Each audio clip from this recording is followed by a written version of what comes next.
Blog Talk Radio.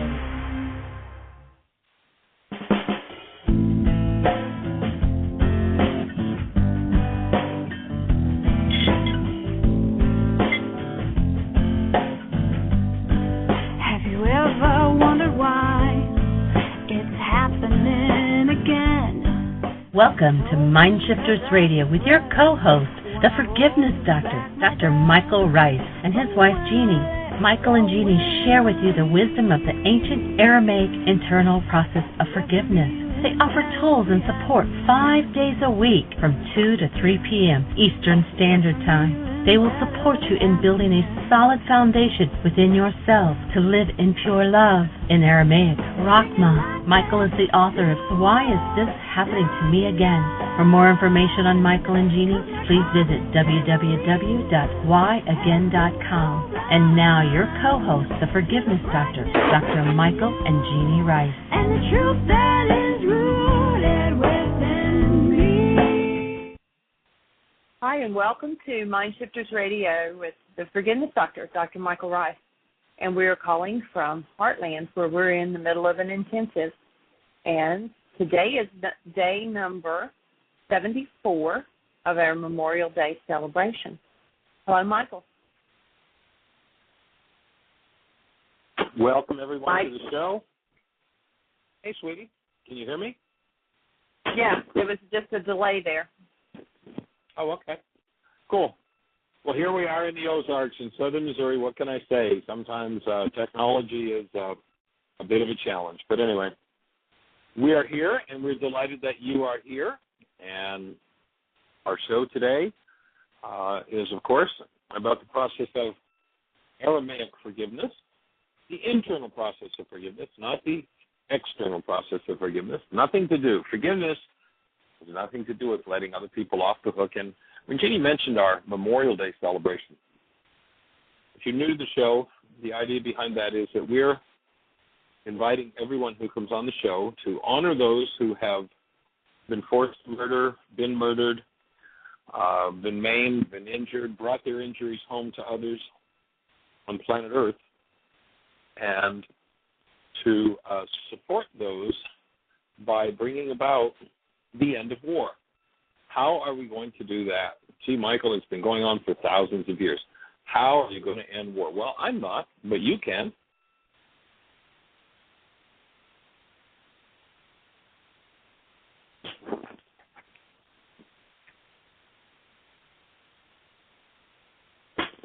I don't know if it's my connection, but I just lost Michael.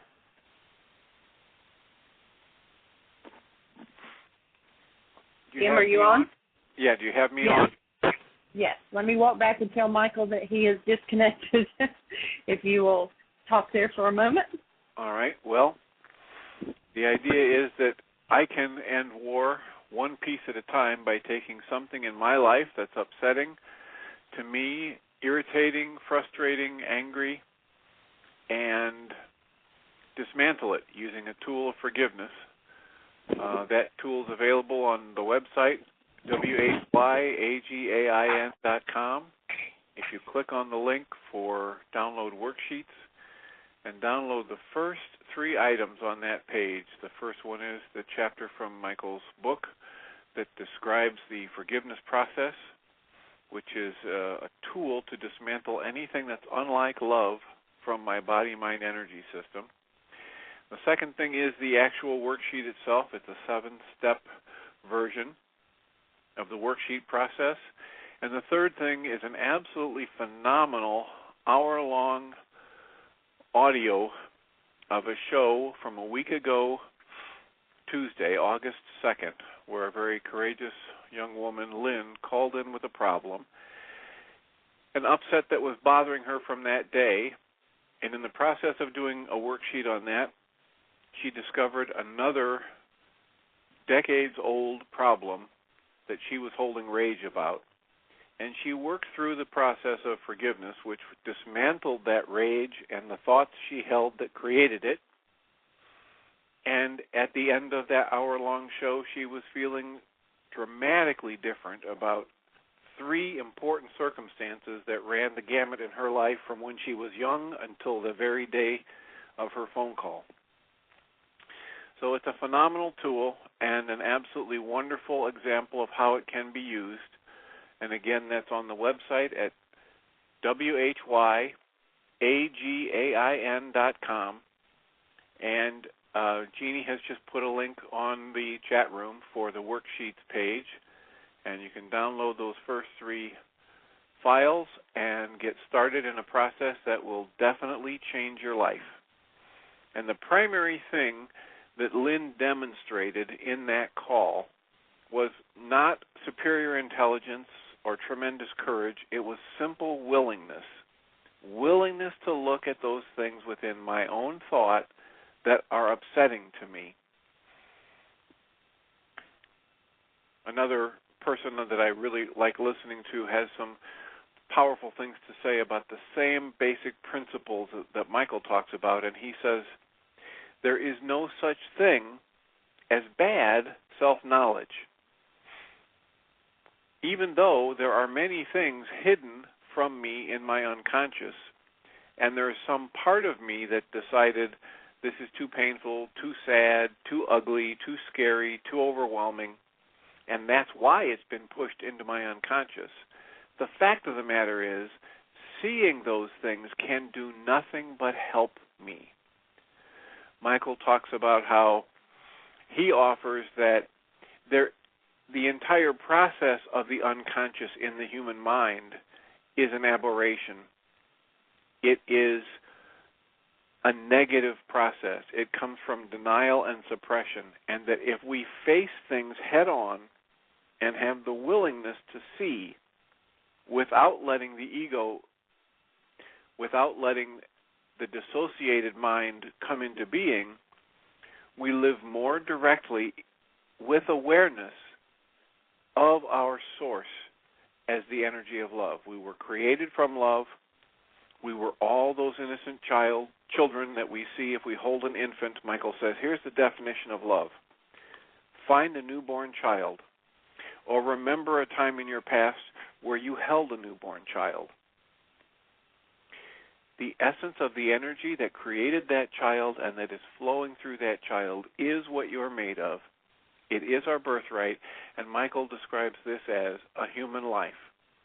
And whenever I am in conscious, active awareness of that energy and of my source as that energy of love, I have possession of my human life.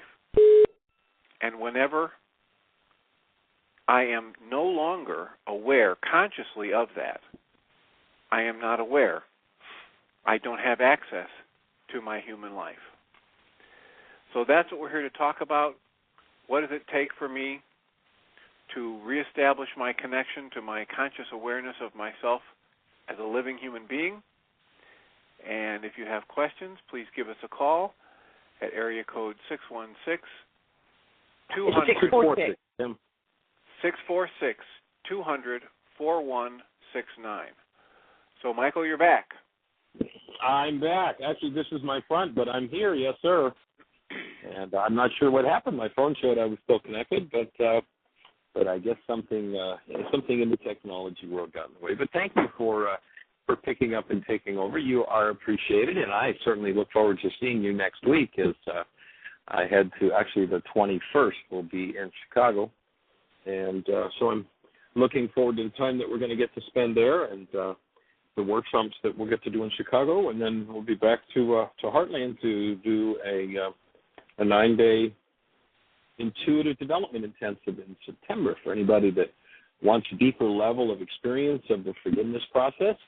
We'll be doing Why Is This Happening to Me Again as part of that intensive. We'll also be doing MindShifters and Still Point Breathing and intuitive development. It's a practicum. It's 9 days where, aside from the MindShifters and Still Point Breathing and Forgiveness, we'll be doing a practicum on the experience of getting feedback of when our intuition, that is, we have direct access to information without recourse to the mind, without thinking about it, without the replicate mind getting in the way, and waking up to those higher faculties. So that's the faculty we'll be working on from the 16th to the 24th.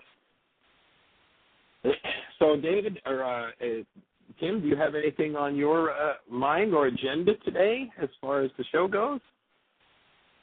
Aside from that awesome introduction, thank you.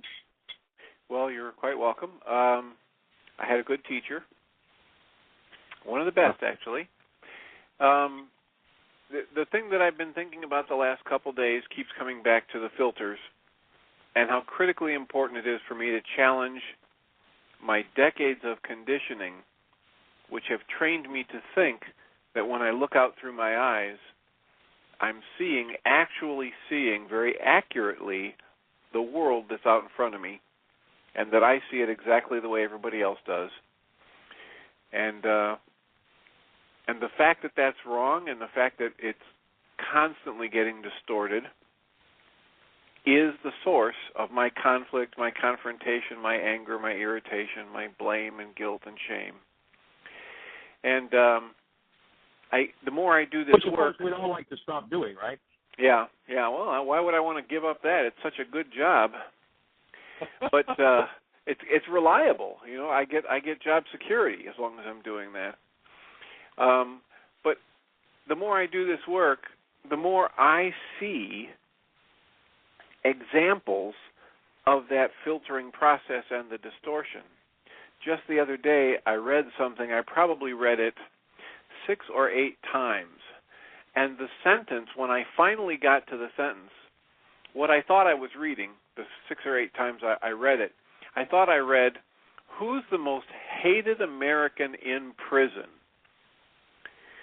And when I finally clicked through to something else and came back to that page, it was on a web page, it was like a sidebar, it read, "Who is the most hated person in America?" The word prison isn't anywhere on the page. And I absolutely know that I read "Who's the most hated person in prison?"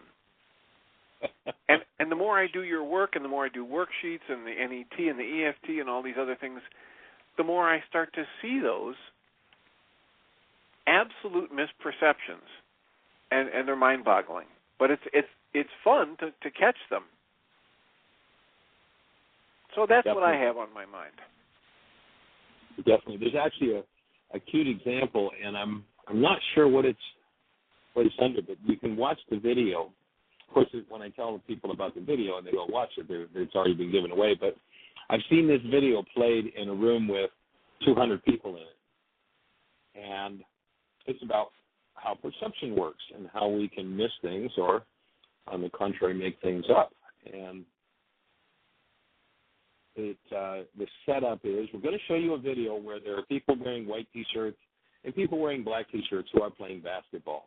And we want you to count how many times the people wearing the white T-shirts pass the basketball. And so, it's a pretty quick scene, and people are bouncing this ball around, and the black team and the white team.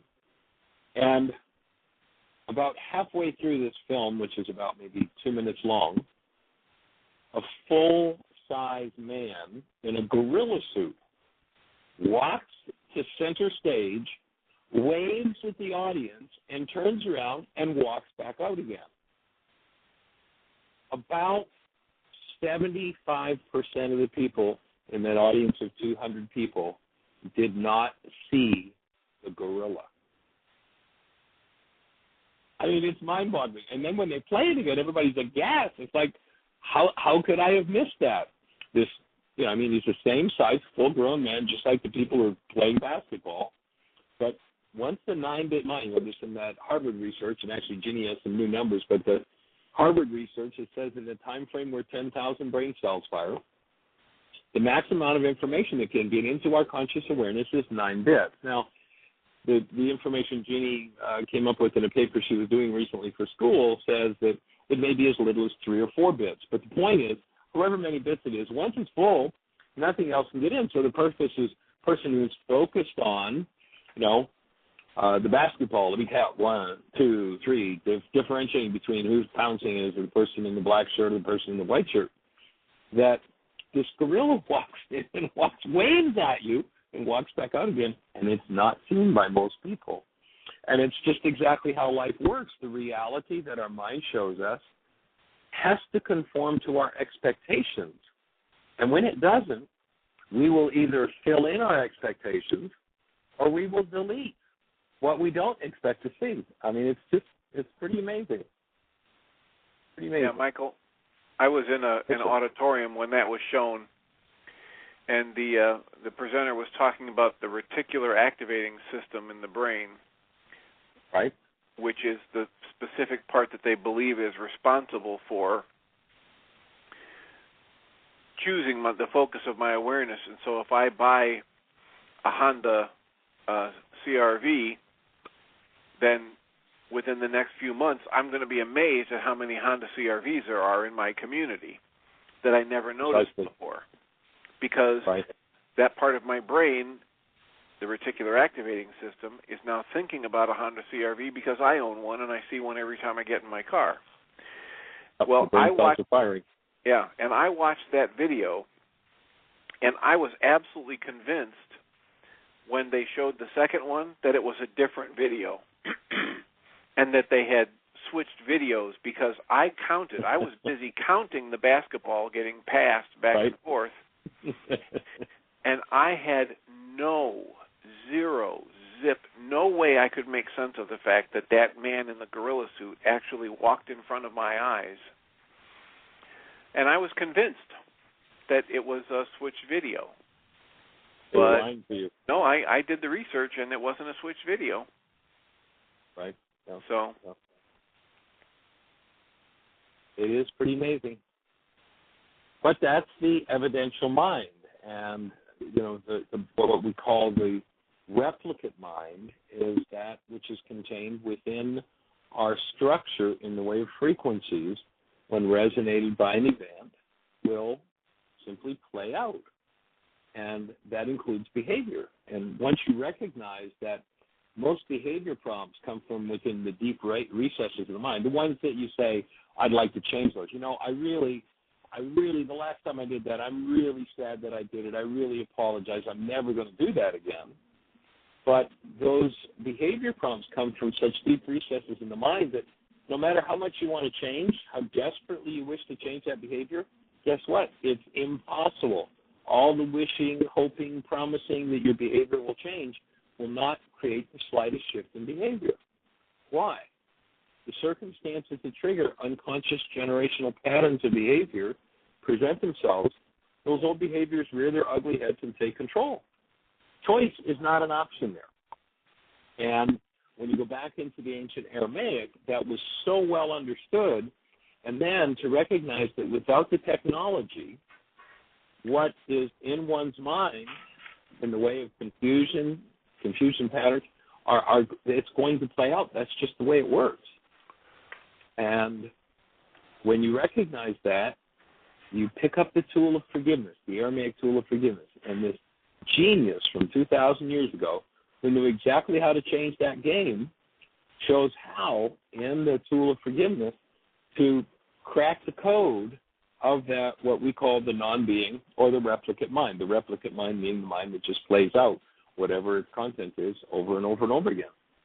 There is a technology that is known, and when people are introduced to it, it's about as mind-boggling as that video when you realize, I didn't see the gorilla.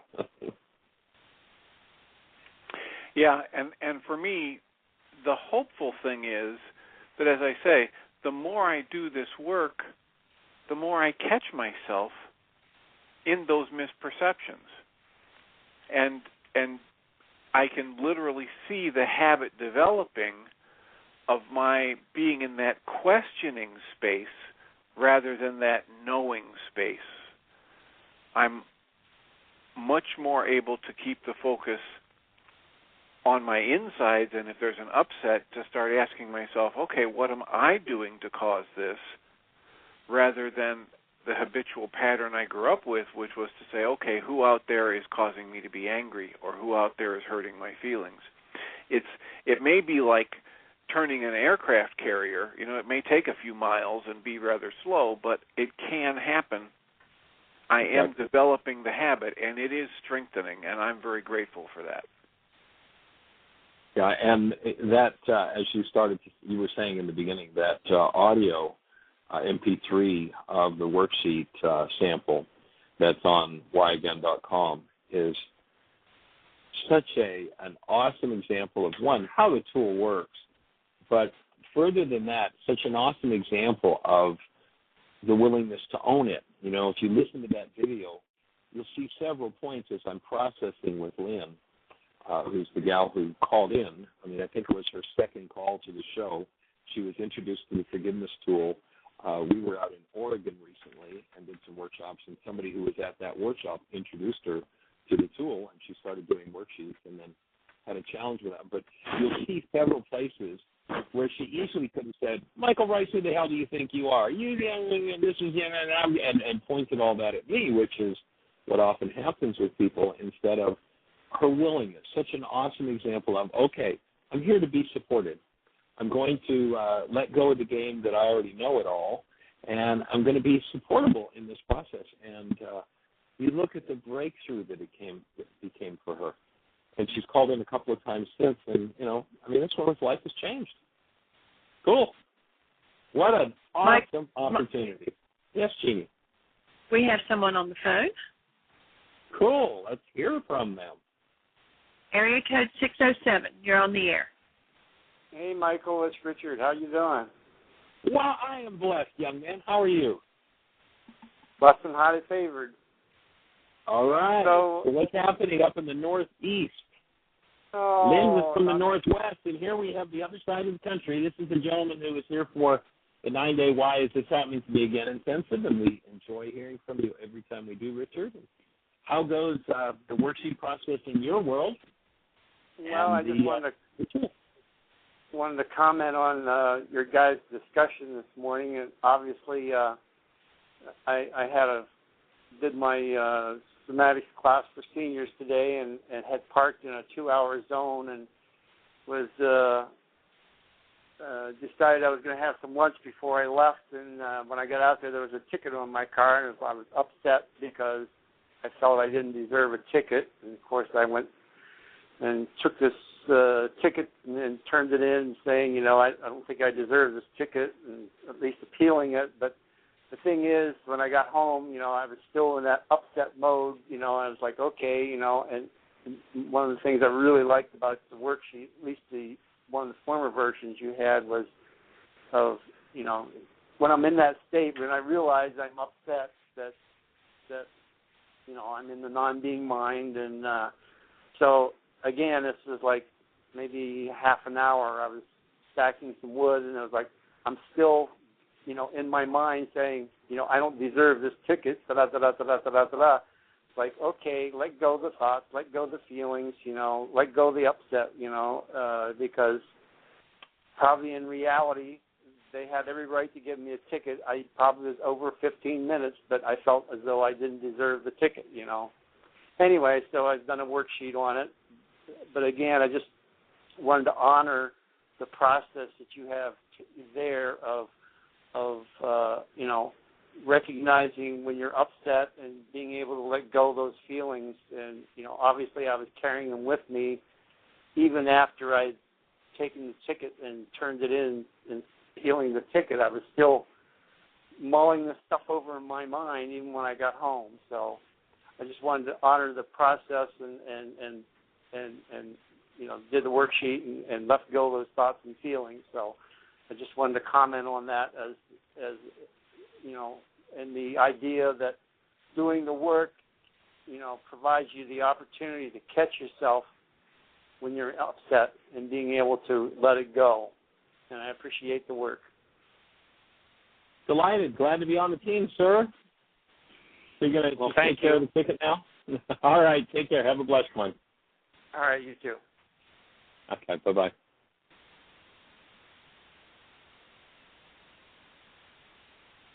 Jeanie, anything happening in the chat room that we should be aware of? Or no? Anybody else on the phone? Do you have any thoughts to add to the discussion that Tim and I have been having so far? Y'all are covering it pretty well. Oh, thank you. So you don't have any filters in your life you want to share, Jeanie? No, not right now. Well, we're sorry to hear that you won't be joining Michael up here on the 21st, but we look forward to our next contact with you. Maybe we'll make it down there for the intensive, the intuitive intensive. Will you be back for that? Jeanie? Her phone is kind of in and out, but yeah, she's going to be back for it. Okay, great. She has a former husband who's looking like he's getting very close to passing, and her son is there, and so she's going to go and be of some support in that arena. Michael, we have another caller. Oh, okay, cool. Fabulous. And it is Nene. Nene, you're Hello. on. Lady. Thank you. Hi, my family. Hey, how did the introduction on the show go yesterday on television as the first teacher of why is this happening to me again in the Hispanic language? It was just great, so great when I started talking about on creating consciously that I was on air for 20 minutes. They gave me 3 segments. Really? Wow. Yeah. Awesome. Like, Kipper, let's go next one. I was just about, to leave, and they pulled me back. And the atmosphere was very loving at one point with real, Ruha presence. Really, everybody was, high, energized, and very magical when it happened yesterday. Fabulous. So have you scheduled your first Why Is This Happening to Me Again workshop? No, or I talked the second about... one because you... Mm-hmm. No, I went back to my segment, the wellness, and telling that I had been in Ozark, and then talking about, how it is that we are energetic beings, and then, judged by appearances and the parable. But of course, that led me to talk about that we're energetic beings, that who we truly are, and that our system has a detector system where it's going to maintain. And so it evolved everything around creating that you are empowered, really, to change your experiences if you understand how the creative process works. Cool. Well, that's an awesome conversation to have on public television. Very cool. We look forward to where you're going to take this work in the Spanish world, Nene. That's awesome. Yeah. And then right now I'm driving. I'm going to Weston. I'm going to meet with he's become a very famous lecturer, and he is very interested in talking to me and seeing my tools. Oh, so cool. the why again, your Aramaic mission. So I'm on my way. I have an appointment at 3 p.m. So this because he's very expert to promote and create the workshops. So this could be a nice support for us in giving the word in massively. Well, Pamela Gregory is out there. You might want to touch in with Pamela while you're there. She lives out in Weston, and she's doing a lot with the work, and would probably be a good person. Seeing as how you're out that far, it's quite a ways out. You might want to touch in with her and maybe see if she's around to connect with if you have the space to do that. I will do that. Do you have her phone number? Yeah, I do. Cool. I do, thank you. Fabulous. And also, I wanted to share, I've been communicating with Ray and the group, and we continue working, on the relationship issues and removing and cleaning. And I've been kind of realizing that I still have some fear about engaging in a new romantic or love relationship. and I did my worksheet, and I was wondering if this is part of the healing process, since I've been so connected into keeping the space for me and for others.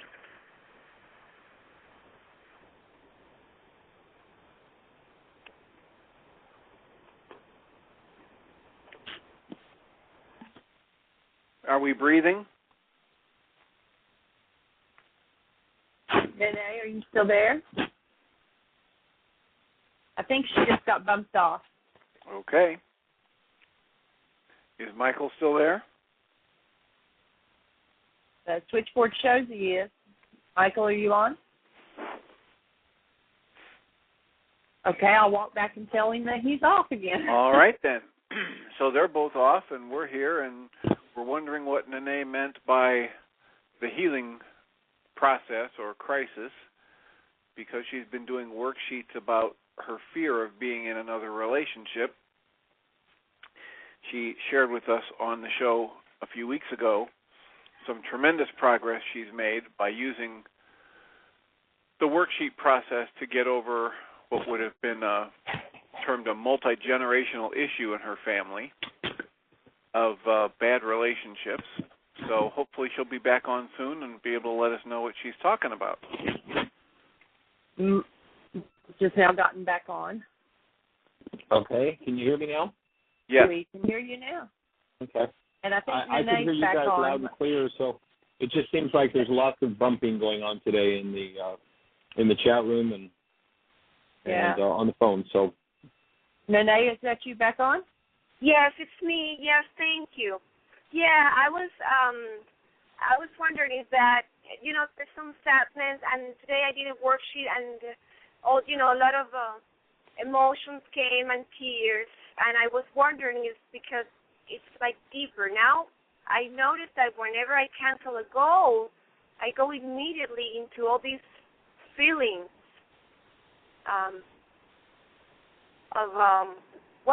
as they came in, coming out, these feelings of fear or sadness, like that. well, of course, that's what the healing process looks like, isn't it? Actually, I see that Marie is on the show too. Maybe she'd call in. I don't know, but you recall the healing process she went through on the physical level, and remembering that healing is physical, mental, emotional. So on a physical level, it's going to look like any kind of physical symptom you've ever had and low energy. On a mental level, it's going to look like any kind of negative thought and confusion. Emotional, it's going to be negative feeling and depression. So be aware that, right now that it sounds like the fear is in your face, and that's the place to, as Kim says, to breathe and to pick up the worksheet and move through the next level of what's in that dissociated file on relationships. Yes. And like say, for instance, a good mind shifter that you might work on. You're driving right now, aren't you? So. Yeah. Well, I'm in a light right now, so I could write it down. Okay. So a good mind shifter would be, it's safe and healing for me to look at, feel, and work through everything in my relationship file. Okay. It's safe and healing for me to look at, feel, and work through. Okay. Everything that is in my relationship file. Okay. So that would be a good mind shifter to use. And for those who aren't familiar with the mind shifters that are listening to the show, there's a tool that we use where we would invite, let's say if there are any of you out there that are listening and have relationship issues, what you do is take a page, divide it in two, and on the left-hand side, write the mind shifter, and then on the right side, everything that comes up in response to it. And you take an hour to 2 hours and just write and write and write. And, of course, I'm giving you – I know, Nene, that you know how to do this, but for those who are on the show that may not know what a mind shifter is, that's what people would do, and watch what comes up. And then what will happen is that will point to some worksheets that you might want to do around whatever kind of issues are up in your face at the moment. in terms of Yes. relationships. So, Yes, I think hold it's the like space for you, Nene. Yeah, I like hold the everything. space for you. Mhm. There's a little bit of a lag in the song, but I was starting to say I hold the space for you to have an absolutely wondrous relationship develop in your life that is fulfilling and supportive and just takes you to awesome places on every level. Yes, me too. Okay, I'm ready. Thank you. All right. Bye. Cherish you in our lives. Okay, bye-bye. Bye. Michael? Yes. We have a caller from 941, and then after that call, then we also have Julie with the gang down in the Heart Center listening to the show, and they've got their hand up now. So 941, you're on the air. Yes, hi, this is Marie-Josee. How are you? Hi, Marie-Josee. We are well, thank you. How are you?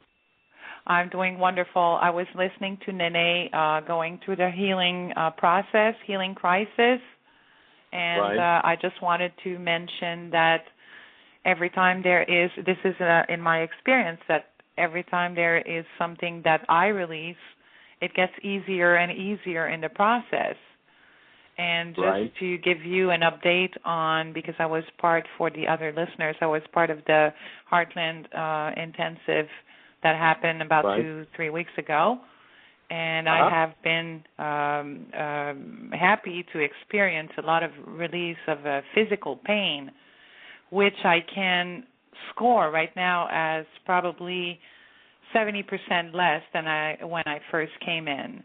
And it has been an ongoing process. I've been diligent in doing my still point breathing almost daily. And every time I'm so happy to notice that it gets easier and easier. Also in my relationship with other people that I am dealing with, it gets easier and easier in the process. So it's an ongoing experience, an ongoing process.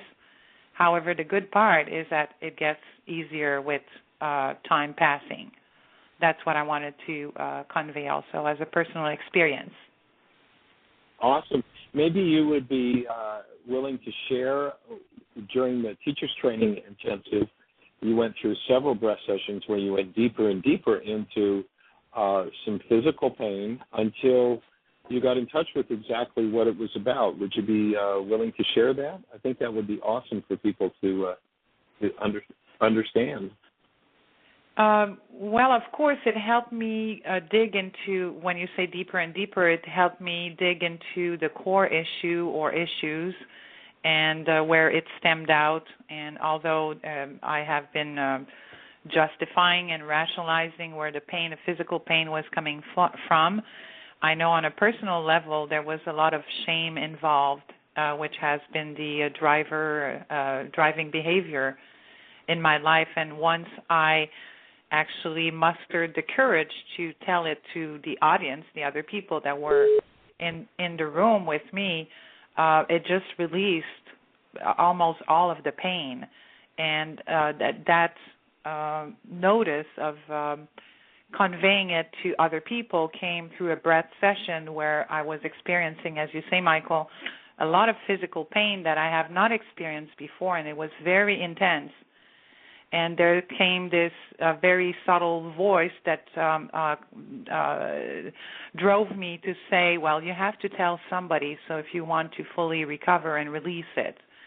And out of the blues, I was just able, because I'm a private person as my nature, to tell it to other people. And then just everybody that was supporting me in me releasing this pain that has been with me for a very long time, started the process of unleashing everything that was disintegrative in my energy system, like almost all at once.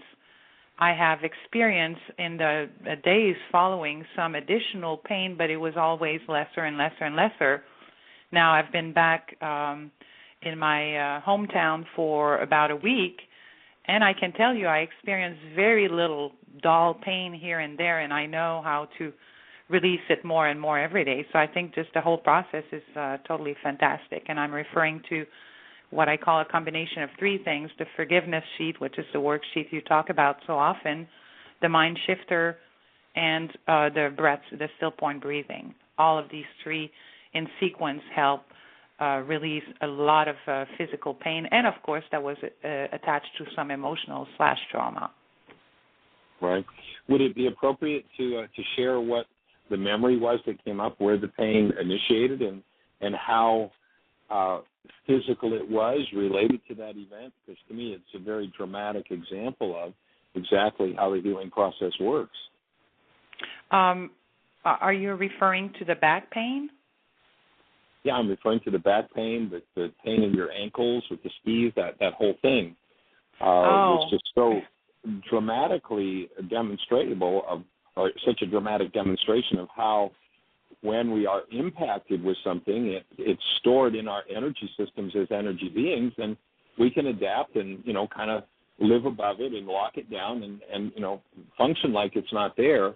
But then, as you became willing and vital, it's like it was about the last day of the 16-day intensive, bang, all of a sudden the whole event was there. And if it would be appropriate to share it, I think it would be very powerful and empowering for people to hear that. Yes, well, it's my personal experience is probably not an experience that everybody goes through in life, but where it has stored in my system was from very early on, and as early as I can recall, I was just about over a year old, and in my family, because of different way of thinking and protecting, I was often tied to either my bed or tied to a fence or something for supposedly protection. And how I interpreted it then with my young mind was I was highly inadequate, and I was a person that was not able to attract love, or I was not a lovable person, because otherwise there wouldn't be a need to tie me all the time. And it had gone on in my family system for my first 10 years of living. And the rest of my life I have had recurrent episodes where I had to face being confined in different manners. And I survived that. However, it's stored physically in my system, emotionally also, but physically mostly in my system, where I, into one still point breathing session, I was experiencing tremendous pain in my ankles and my legs. I mean, excruciating pain, not the kind of pain that happens every day. The back, of course, has been an issue for me for a long time, and my right arm, which was very surprising to me because I didn't recall having that kind of pain. But it all unfolded before me, and when it left my system, I understand that's where it was coming from. Now it's not an issue anymore. I'm mature. I'm a more emotionally mature person, and I can understand that that was a family dynamic that was prevalent in those days for protection or whatever the reason was. But I carried that through my life, and it has been a recurring situation until I realized that oh my God, that's where it comes from. All those years that I've been carrying that around and functioning at a level of vitality that was very low. I adapted to it, and I still could function rather well, but it was dragging me all the time, and now it's gone. I cannot say it's 100% gone because I still feel a little emotional when I talk about it, but the pain is just so little compared to what it used to be in the past. Awesome work. That's just it's so powerful to be part of watching that happen, or supporting that happening, and congratulations on your willingness to move through and to get to the next level in your world. As you say, Michael, willingness is the key, the cosmic grease, and I have applied like a lot of cosmic grease without knowing the outcome, but it's awesome. You sure have. And we look forward to seeing you in a couple of weeks in intuitive development. Absolutely, with pleasure. I look forward to it, and I wish anybody that can attend make a special to attend this beautiful session. It's worth every penny. Awesome. Well, we Thank you, Michael. And cherish sharing the planet with you, and look forward to seeing you in a few weeks. Blessings. Thank you very much. Have a good day. Bye-bye. All righty. Okay, bye-bye. Okay, and we have Julie with the crew down at the Heart Center on the line. Julie, you all are on? Actually, it was Magda who pushed number 1. Awesome. Hey, Magda. Hi, Michael. Good day. We are here, the whole group, and we finished a wonderful workshop with Julie presenting one of your beautiful tools, which is the reality management worksheet. And we're all here doing the 16-day Laws of Living intensive and enjoying it tremendously, learning a lot. And I had a tremendous breakthrough with the worksheet today. Awesome. I heard it was an awesome session that was going on down there. Absolutely. We were late for lunch and everything. It just was so good. Julie's a masterful teacher. So Absolutely. My breakthrough was around in the worksheet where I set the goal for the object of my attention, the person who triggered my upset, supposedly.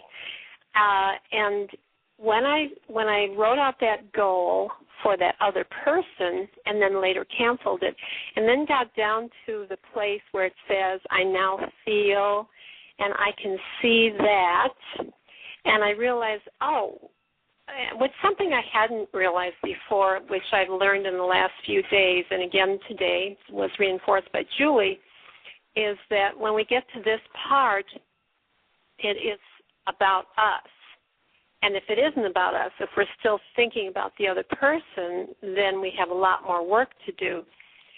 But putting it in that frame of reference about it's supposed to be about me now, I suddenly got this aha, and I looked at the goal I had written for the other person, and I realized, this other person is just mirroring for me what I am not giving to myself.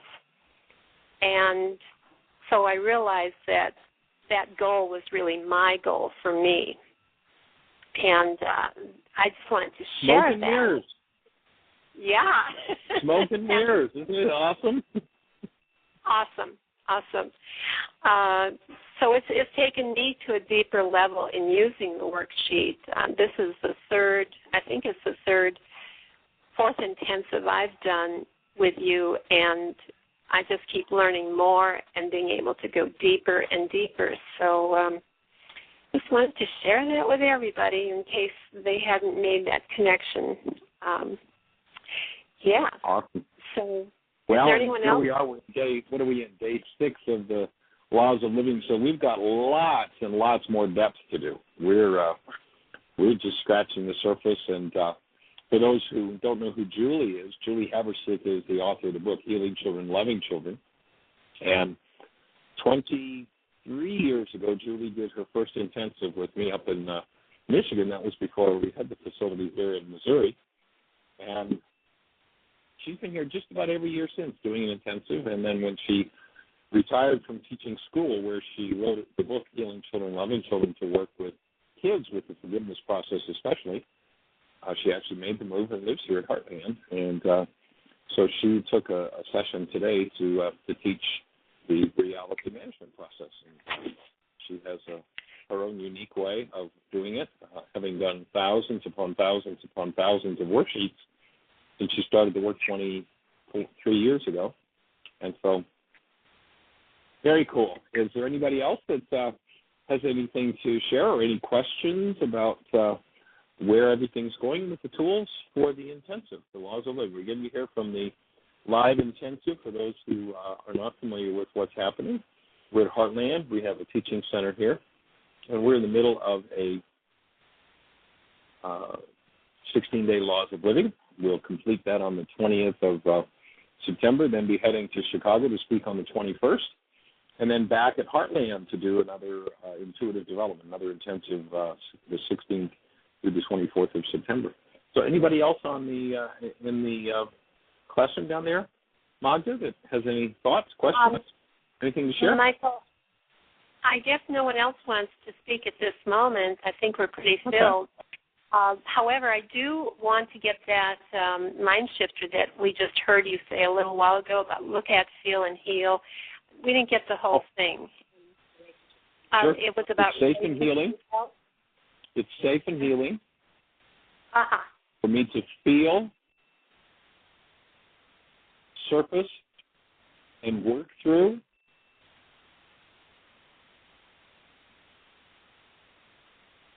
every issue I have in my relationship file. Any issue I have in my relationship file? Any or every. Either way would work well. Okay. Great. Awesome. That's terrific. A couple of us wrote that down. And we'll be doing this. Okay, cool. Thank you.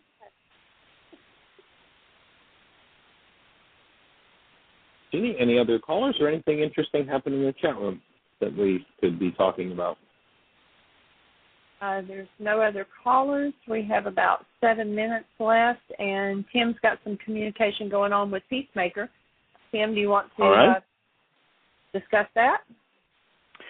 Well, we were just, it's hard to know sometimes in the chat room where it starts, but we were talking about whether or not I learn from a lesson and whether or not it's important for me to create knowing or to be in a place of questioning. I was saying that if I know something, I'm not really open to learning, and I'm better off if I'm in a space of questioning.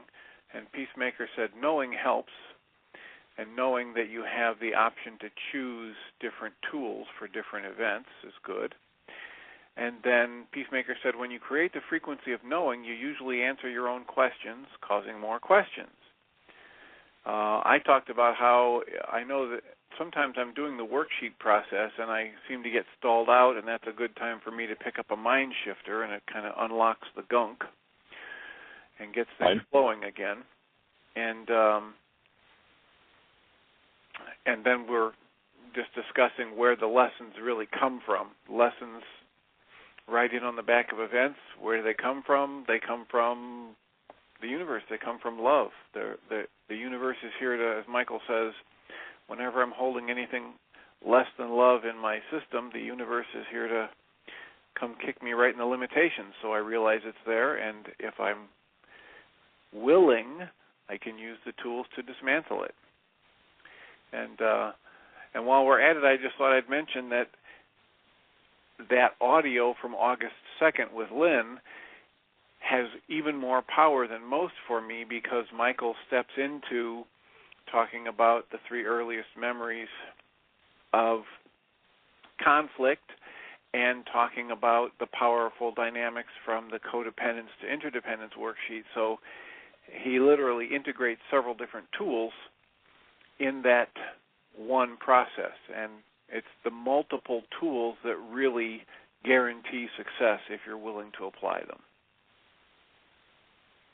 Absolutely. The whole idea is to bring forward a set of tools that we have a full range in a toolbox that for every circumstance there's a tool for working through whatever it is that's going on. And really, when it comes to the knowing, for me, it's really about understanding the principles by which things operate. And when we live in those principles and can be out of our heads, that rational mind can pretend all kinds of knowing, which is totally false, ration lies.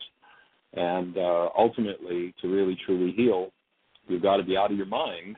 And the mind oftentimes wants to hold on to, well, I know. And, well, usually when I insist I have to know, I'm now in my rational mind and locked in my head. And locked in my head means locked in the carbon-based memory system.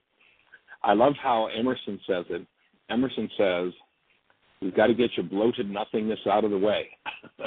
And, you know, there's certainly a power enough that has the answer to every question. And for me, the important thing is really being out of my own bloated nothingness when someone's question shows up. There's a power in each of us that will bring that answer through.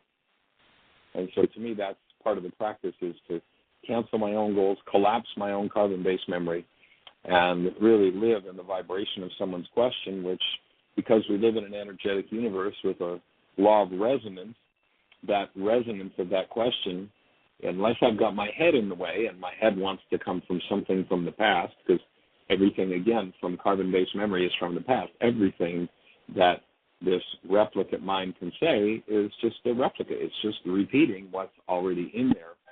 But new content comes through when I can collapse that thing and get it out of the way and really live as a live being called love. And one of the Beatitudes that, to me, is particularly powerful, totally mistranslated in the Greek translations of the ancient scriptures, but the one that classically has said, those who are poor in spirit, in Aramaic, what it actually says is, a latent neural structure implanted by God to guide you to happiness and well-being becomes your conscious possession. You who have your home in the eternal forces from God. So rather than living in our heads, to have our home, and it's got nothing to do with poor, and it's got nothing to do with disembodied spirit beings. It's those who live, actually have their home in those eternal forces. So rather than living in and out of carbon-based memory is awesome. You know, there's a piece of information that I need, and it's in my carbon-based memory. What a great servant. It's fabulous. And I go to it just like I go to my computer, but I don't go to it to run my life. If you go to your computer to run your life, then whatever's programmed in your computer is what's going to run your life. You're designed to be a live being, not run by a computer. In the same sense, the replicate mind, the multi-generational database that pretends to be a mind that happens in this body, which is just, you know, resonance, whatever fires in brain cells, is not designed for our lives. Great information, useful, but if there's hostility or fear in it, it's now in corrupt data, and that's where you want to forgive and clean out that corrupt data. So the database returns to its proper status. It's there to support you. It's there to advise you. It dictates nothing to you. If your carbon-based memory dictates your behaviors, then you are a servant, or a master, bound by the servants in your own household. And we're here to restore authorship of your life, responsibility for your life. And as you do that, what happens is, and as you apply the tools, you create the best year yet of your eternal life. And that's what we're here to support everybody in. Bring somebody to the show with you tomorrow. Look at our website, Chicago 21st, HeartLand Intuitive Development Intensive. Blessings. Have a great day. Thank you for listening to MindShifters Radio with the Forgiveness Doctor, Dr. Michael Ryce, and his wife, Jeanie, who present the internal Aramaic process of forgiveness. Michael and Jeanie are here every Monday through Friday from 2 to 3 p.m. Eastern Standard Time on Earth Angels Radio. For more on Michael and Jeanie, please visit www.whyagain.com. That's www.whyagain.com.